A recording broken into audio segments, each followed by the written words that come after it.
The San Andreas Fault is actually the smallest threat on the west coast. A much bigger monster is hiding in the Pacific Northwest. What it did in 1700 was so strange that scientists couldn't explain it for centuries, but the silence is exactly why we should be terrified.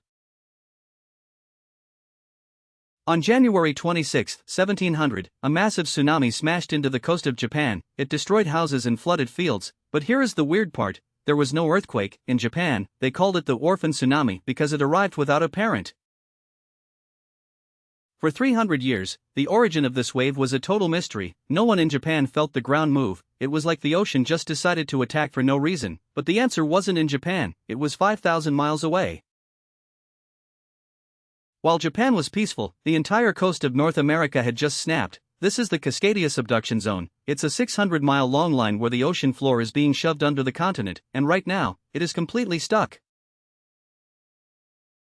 Scientists found the proof in ghost forests along the coast. These are thousands of cedar trees that died all at once in 1700. The earthquake was so powerful it dropped the entire coastline by 6 feet in seconds. The trees were drowned in salt water instantly.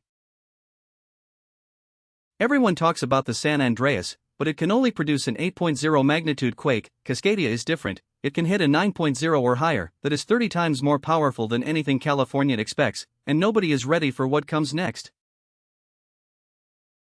Geological records show these giant quakes happen every 300 to 500 years. We are currently at year 324. We are officially in the danger zone. This is where the story gets truly terrifying, because the clock isn't just ticking, it might have already run out. If Cascadia snaps today, the shaking will last for 5 full minutes. Most modern buildings are only designed to stand for 2 minutes of shaking. In downtown Seattle and Portland, the ground will literally turn into liquid. They call this liquefaction, and it swallows buildings whole. Imagine the ground beneath your feet turning into quicksand. Cars will sink, bridges will snap like toothpicks, but the earthquake is only the first act of this nightmare. The real killer is already moving across the ocean toward the shore. 15 minutes after the shaking stops, a wall of water will hit the coast. In some places, this wave will be 100 feet high. This isn't like the movies where you can outrun it. This is a moving wall of debris, houses, and cars. Everything west of Interstate 5 will be effectively cut off from the world. No power, no water, and no internet for months. FEMA estimates that the Cascadia quake will be the greatest natural disaster in the history of North America. We're not even at the worst part yet. Stay with me. What comes next is the part most people never hear. It's not just about the West Coast. This event would trigger a global economic collapse. The ports in Seattle and Vancouver handle billions in trade. If they vanish, the world's supply chain breaks. The big one isn't a local problem, it's a global reset. But why is everyone so quiet about it? Why are we still building skyscrapers in the impact zone? The answer is a mix of human denial and very expensive politics. Here is the part that sounds made up, but it isn't. Many building codes in the Northwest weren't updated for a 9.0 quake until the 1990s. That means thousands of schools and hospitals are basically sitting ducks. We knew the danger, but we chose to ignore it. There is a 37% chance of a major Cascadia quake in the next 50 years, but for the southern part of the fault, that chance jumps to almost 40%. It is no longer a matter of if. It is strictly a matter of when.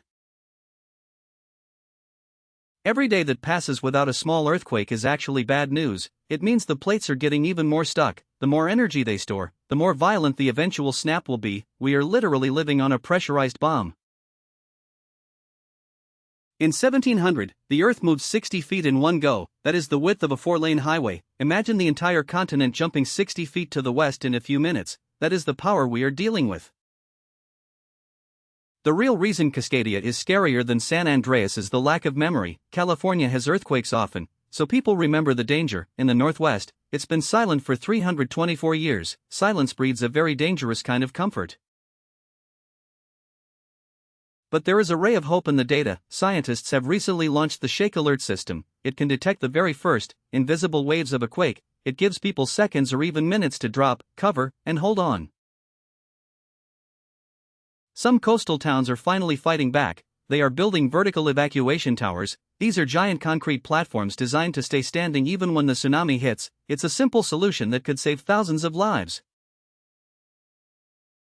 The best defense isn't a giant wall, it's personal preparation. Experts say you need at least 2 weeks of supplies. In a Cascadia event, help won't arrive for a long time, you have to be your own first responder. Engineers are also retrofitting old bridges with base isolation. This allows the bridge to move with the earthquake instead of snapping. It's expensive, but it's the only way to keep the supply lines open after the ground stops moving. Knowing exactly where the blue line is, the height the water won't reach, is the difference between life and death. Signs are being posted all over the coast. If the ground shakes, you don't wait, you head for high ground immediately. The silent tsunami taught us that the Earth has a long memory. Even if we don't feel the tension, it's there. By studying the 1700 disaster, we've gained the one thing the people back then didn't have: a warning. We can't stop the Cascadia Subduction Zone from snapping, but we can stop it from being a tragedy. Awareness is the strongest building material we have. The monster is real, but it doesn't have to win. If you live in the Pacific Northwest, or even if you're just visiting, know the exits, know the high ground. The 1700 quake was a mystery for centuries, but now the secret is out. Use that knowledge to your advantage. The Cascadia Fault is a reminder that we live on a living, breathing planet. It's not about living in fear, but living with respect for the forces beneath our feet. The next big one is coming, but this time, we'll be ready.